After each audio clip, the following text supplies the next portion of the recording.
Assalamualaikum warahmatullahi wabarakatuh.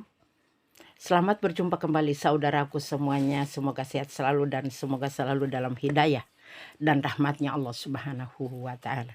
Baik, pada kesempatan ini kita akan melanjutkan lagi tahsin bersanad sebagaimana yang terdapat dalam Aisar Lisigor, yaitu belajar membaca Al-Quran dari 0 sampai dengan mahir untuk anak-anak, pemula sampai dengan lansia. Dan pada kesempatan ini kita akan melanjutkan lagi sifat-sifat huruf dari huruf-huruf hijaiyah dan diikuti oleh latihan. Baik, kemarin kita sudah sampai pada huruf zai, dan pada kesempatan ini kita akan membahas huruf sin. Ya, sebagaimana terlihat pada gambar ini. Ya, sebelum kita masuk pada sifat-sifat huruf sin, maka terlebih dahulu kita akan mengetahui atau mengingat kembali bahwa mahrojil huruf sin yaitu berada pada ujung lidah bertemu dengan bagian, ya. Jadi berada pada ujung lidah bertemu dengan bagian bawah dari, jadi bertemu dengan bagian bawah dari gigi seri bagian bawah. Lalu suaranya keluar dari dua celah gigi seri bawah dan gigi seri atas. Suaranya keluar dari di antara dua gigi seri bawah dan dua gigi seri atas di sini. Sin, ya, seperti itu. Inilah mahrojil huruf atau tempat keluarnya huruf sin, ya. Berada di antara dua gigi seri bawah dan dua gigi seri atas. Sin, ya. Dan selanjutnya sebelum kita membahas satu persatu sifat-sifat huruf dari huruf hijaiyah sin, maka terlebih dahulu kita akan mengetahui secara umum bahwa sifat-sifat huruf yang terdapat pada mahrojil huruf atau tempat huruf keluarnya huruf sin yaitu mempunyai 5 sifat. Jadi sifat sin ini mempunyai 5 sifat. Yang pertama hamas, yang kedua rohwa, dan yang ketiga istifal, keempat infitah, dan yang kelima adalah sofir. Ya, kalau kemarin kita membahas ini hampir sama, ya. Tempat keluarnya sin dan zai serta ya itu sod itu mahrojul huruf sama, ya. Tempat keluarnya huruf sama. Coba kita lihat sejenak pembahasan kemarin yang telah kita bahas. Huruf zai itu tempat keluarnya sama, ya. Ini huruf zai ini seperti ini, tempat keluarnya sama, ya, berada di seperti ini, berada di bagian bawah dua gigi seri. Ya, tapi sekarang kita akan membahas yang membedakan huruf sin dan zai itu tempat keluarnya sama, yang membedakan pada sifat huruf. Sifat hurufnya jika sin mempunyai hamas, sedangkan kalau zai yang telah kita bahas kemarin adalah sifat jahar. Kedua sifat hamas dan jahar ini wajib ada pada kalau yang jahar wajib ada pada zai, kalau sin wajib mempunyai sifat hamas. Tidak boleh tidak. Kalau sifat hamas kita tidak masukkan ke mahrojil huruf sin, maka dia akan berubah menjadi zai, ya. Karena sifat sin itu mempunyai sifat hamas. Baik, mari kita akan bahas satu persatu sifat dari sin, ya. Sifat dari sin sebagaimana telah saya sampaikan di atas. Sifat sin itu mempunyai sifat pertama hamas. Jika kita berbicara tentang masalah hamas, berarti itu berkaitan dengan udara, nafas atau angin. Ya, sin. Jadi kita harus mengeluarkan udaranya. Ya, seperti itu. Jika kita melafazkan, kita akan ngetes di depannya. Jika sudah ada udara seperti keluar udara, berarti sinnya sudah benar. Atau yang kedua, kita akan ngetes tangan kita. Kedua tangan kita letakkan di depan dari pita suara ini. Jika tidak bergetar pita suara ini, jadi tenang aja, tidak bergetar, ya, karena sifat sin ini tertutup. Jika kita tidak bergetar, maka sin itu sudah benar kita lakukan. Seperti itu kita letakkan di sini. Jika tidak bergetar itu berarti sudah benar. Jika bergetar berarti belum pas, ya, kita mengucapkan mahrojil huruf sin. Dan huruf yang sama ini ada 3, ya, yaitu huruf zai, sin, dan sod, ya. ketiga sifat huruf itu adalah sama ya. Sebenarnya yang terpenting dari kesamaan tiga huruf itu yaitu sin, kemudian zai dan sod itu memang masing-masing ketiga huruf ini keluar dari celah ya, celah antara dua gigi seri atas dan bawah. Semua keluar dari sini di antara kedua celah ini ya. Itu sifat sin maupun sifat zai maupun sifat sod ya, keluar dari dua celah gigi atas bawah ya. Sin, zai, sod yaitu sama ya. Yang terpenting bagi kita jangan samar ya, karena sifat hamas itu sangat jelas. Udara yang keluar itu sangat jelas. Ya, sin seperti itu ya. Memang dia sangat jelas. Apalagi jika kita ingin mengetahui kejelasan sifat sin, maka kita akan beri sukun ya. Kita beri sukun, maka bunyinya ya seperti yang terlihat pada gambarnya, jika diberi sukun, sinnya menjadi as, is, us ya. As, is, us jika diberi sukunnya. Kalau diberi harokat sa, si, su ya, itu jika diberi harokat ya. Sifat dari sin ya. Jadi sebagaimana telah saya sampaikan di atas ini, yang pertama adalah bahwa sin mempunyai sifat hamas seperti itu cara ngetesnya ya, udaranya harus keluar. Yang kedua bahwa sin ini mempunyai sifat rohwa ya. Sifat rohwa diingat, jika kita berbicara tentang masalah sifat rohwa berarti berkaitan dengan suara. Suara yang mengalir. Jadi tidak boleh tertahan, tidak boleh putus. Ya, jadi ketika kita melafazkan huruf yang berkaitan dengan atau berada di dalamnya mahrajul huruf atau huruf hijaiyah sin, maka tidak boleh terputus. Karena dia mempunyai sifat rohwa. Jika terputus, nanti dia tidak mempunyai sifat rohwa, itu jadi cacat dalam sifat ketika terputus. Misalnya kita mengucapkan bismillah, bismillah.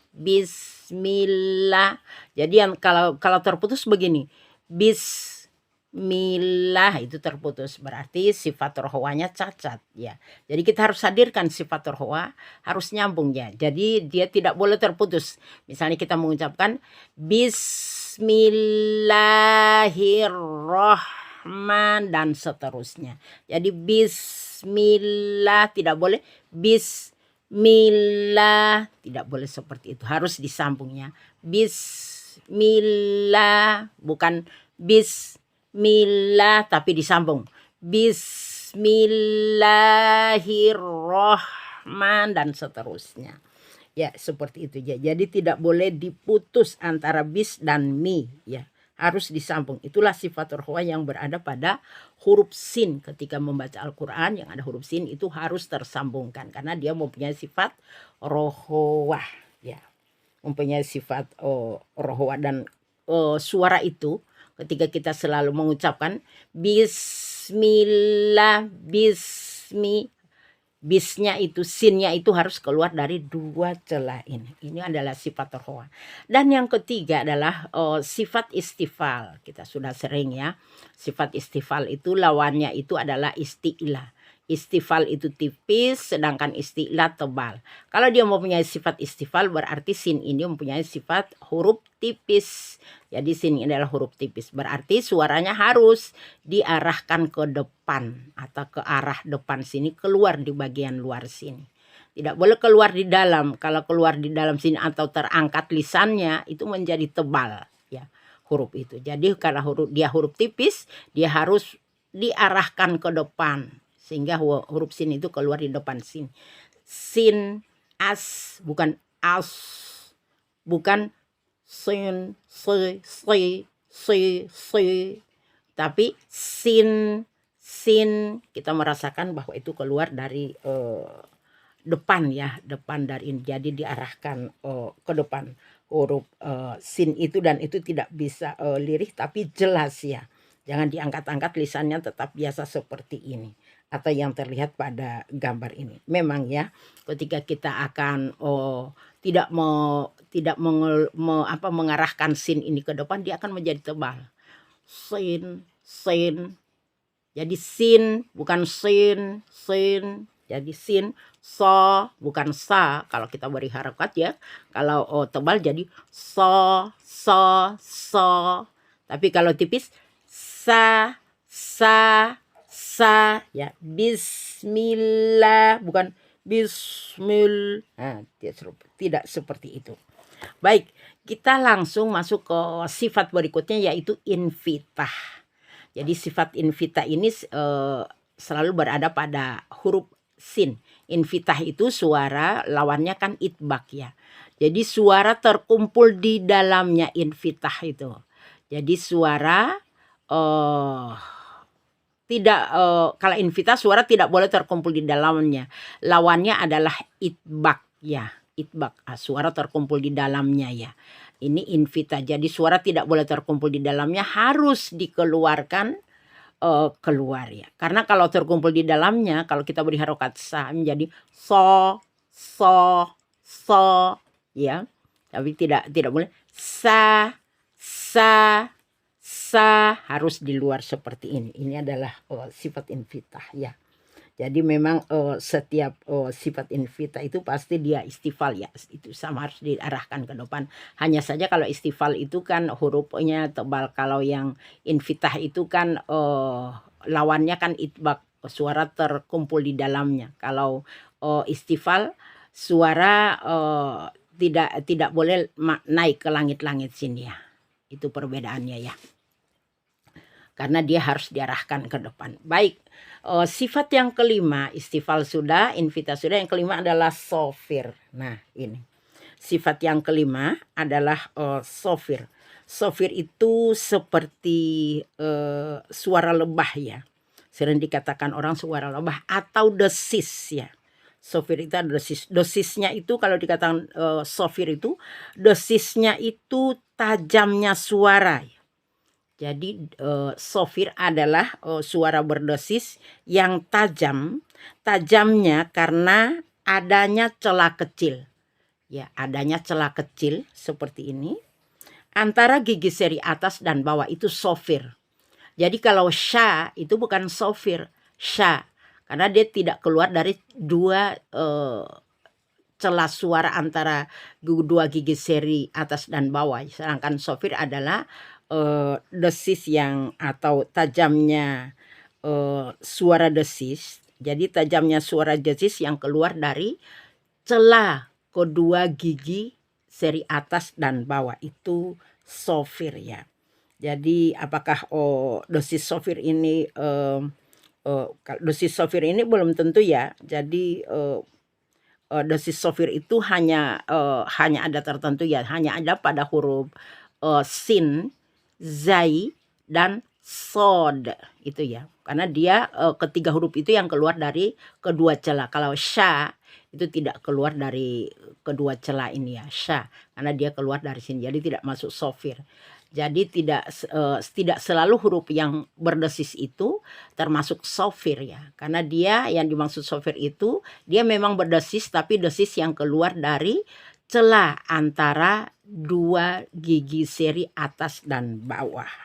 Itu yang dimaksud dengan sofir. Dan hurufnya hanya ada 3. Sin, zai, dan sod. Ya, jadi itulah yang dimaksud dengan suara desis ya. Suara desis yang keluar pada huruf sin. Baik, pada kesempatan ini kita telah membedakan antara sifat-sifat huruf dan ketika kita melafazkannya, kelima sifat huruf ini benar-benar harus kita masukkan ke dalamnya. Baik, mari kita tiba pada praktek ya. Praktek atau latihan huruf sin. Sin yang telah diberi harokat fathah. Sa, sa, fa, za, sa, sa, ja, ro, sa, ba, ta, ho, sa, a, ha, sa, da, ho, ro, za, ha, ba, sa, a, ba, ta, tha, ja, ha, ho, da, za, ro, za, sa. Itulah latihan yang berada pada latihan Aisar Sigor, dan insya Allah kita akan lanjutkan pada pembahasan berikutnya, yaitu sya ya. Demikian, semoga manfaat dan semoga selalu kita selalu dapat mengikuti terus video demi video demi kesempurnaan baiknya pelafalan kita, bacaan kita dalam Al-Quran, dan pelafalan kita menjadi baik dan benar sesuai dengan contoh Rasulullah SAW. Demikian yang dapat disampaikan. Wassalamualaikum warahmatullahi wabarakatuh.